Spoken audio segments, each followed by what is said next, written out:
Ambulance service, is the patient breathing? Ambulance service, is the patient breathing? And Right. okay, is he conscious? Okay, how high is the tree? Conscious at the moment. Any heavy bleeding in the last 30 minutes? Does he look, I know he's probably upset, but does he look like he's struggling desperately for every breath? No. This is the cliche. I joined the ambulance service to help people. I actually started off in the call centre, taking 999 calls, and I realised how much interaction you have with the public and actually what an impact that job actually does, being the person who has that 999 call. And I kind of carried away with my career in the control room, which is why it took me a long time to become a paramedic. But it's being out there, it's seeing the general public at their highest and their lowest, and being able to be there for them and help them and treat them when you need to. Oh yeah. Who started?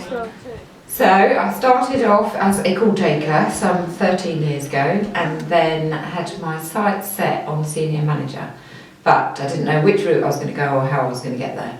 So I've just worked up through paramedic, got my training as paramedic, and then went as a team leader, then a clinical operations manager, then staffing support manager, and then was successful for the operating unit manager. My career's been quite long. There's one event that stayed with me through my career, there's one event that stayed with me through my operational duties. My career was a birth, we had an Aldershot, and unfortunately it was a breech birth. And at the time, we're going back to 1999 now, so the triage system that we used in the control room wasn't very good at dealing with breech births. And a breech birth is where the baby comes out feet first. And in this particular case, the baby couldn't deliver, and was a viable baby by the time we got the crew there, because we couldn't give the support over the phone to try and deliver. We were on the phone to midwives trying to pass information, Chinese whispers. Unfortunately, the baby died. And that's always been something that I've taken forward. I've been an EOC trainer, and it's about breech births and how to deal with these sort of situations. The triage system is much better now to deal with those. All right, we've got the emergency ambulance being arranged there for him, okay. Just bear with me and I'll give you some further instructions and advice. The job has changed drastically. We were working very much sort of pick up the patient, take him into hospital. That was our sole purpose of our job.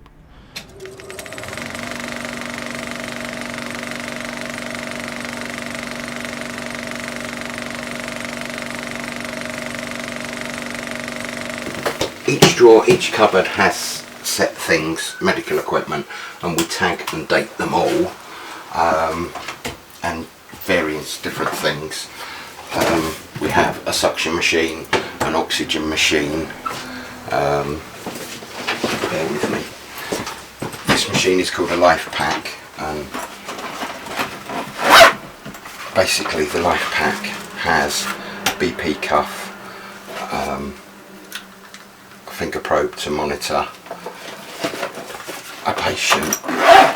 It also has the ECG leads for if patients had a heart attack or cardiac arrest. It can shock people. I can actually show you. When I started, it was very basic. Prime example is your ECG. There was only 3 leads you could attach to somebody. You couldn't really diagnose a heart attack. You could see very basic things.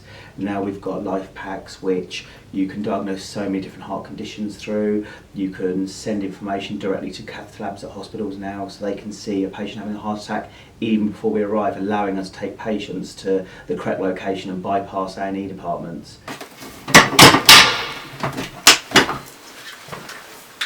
And there's a specific loading list for each item of equipment. Each of these drawers and cupboards has every ambulance. If you was to go on the back of all the vehicles here, they will all look exactly the same. So the crews, whatever station they go to, wherever they go, will get on a vehicle and know exactly where everything is. There's more electrical buttons and gadgets on one of these vehicles than you imagine. So we have charging points in the garage that as soon as a vehicle, we park it back in, we put it onto charge, because compared to say your car, there is so much electrical equipment, the battery would die very quickly. so they're permanently on charge. The ambulance service, when I started in the trust, was very much a swoop and scoop kind of environment. We had some skills and we could leave some patients at home, but actually most of the time it was taking patients to hospital. She's lost a lot of blood. Breathing shallow. I think she needs saline. Did you hear what I said? I'm not a doctor, Chief. I'm the ambulance driver. Now we become more of a mobile health provider, so it's all about trying to treat the patient in the best way, in the best place. A lot of that now is focused at home as well, so doing the care at home. Death doesn't come easy, and that's the bit down part of the job, is the fact you do see people that are, their life is cut short and you can't do anything. You try your best, but you can't do everything to sort of keep it going. The one that will sometimes creep into my mind is went to a 14-year-old who'd hung himself.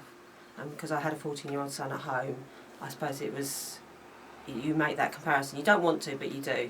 You just think, by the luck of the draw, it wasn't me that went home and found my son like that.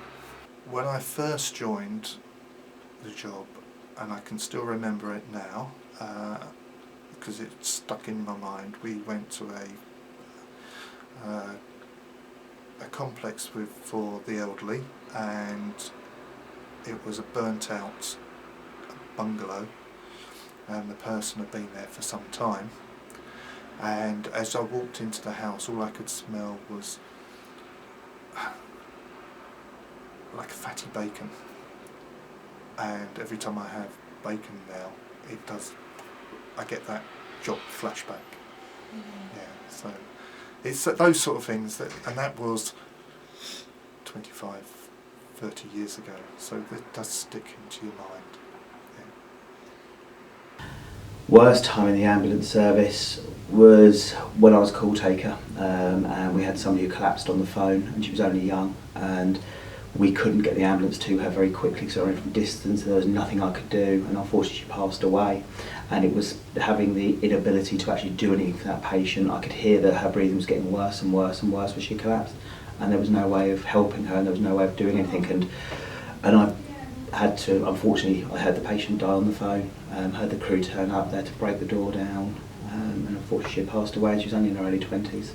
It's changing all the time, and it's more about patient need, it's patient-led really, so depending on how people are living much longer, so we're going out to much more elderly people with chronic long-term conditions as opposed to high acuity, sort of first aid and those sort of bits.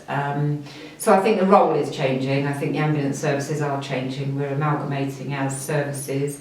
We're working more with the fire service and community first responders, and I think we're just being more innovative of how we reach our patients. The ambulance service, unfortunately, with some of the press that we sometimes get, isn't always portrayed very well. But one thing that I've always said to everybody in the ambulance service is it's probably one of the best jobs in the world. You see people, you're in a privileged position because people invite you into their lives at the most difficult time, tell you the most difficult information, and you're in such a privileged position, and you get to see them at their biggest, at their highest, and you get to see people at the lowest. And there's not many other jobs in this world where you see people into this world, you see people out of this world, and it's a cracking environment, all the way from the call takers, all the way through to the paramedics, and how everybody plays their part for that patient care and that cycle of the job from start to finish. If the call takers don't get the call right at the start, and the paramedic who arrives hasn't got the ability to do their job appropriately, and how that system just works, and that's the bit that the general public don't see about the ambulance service.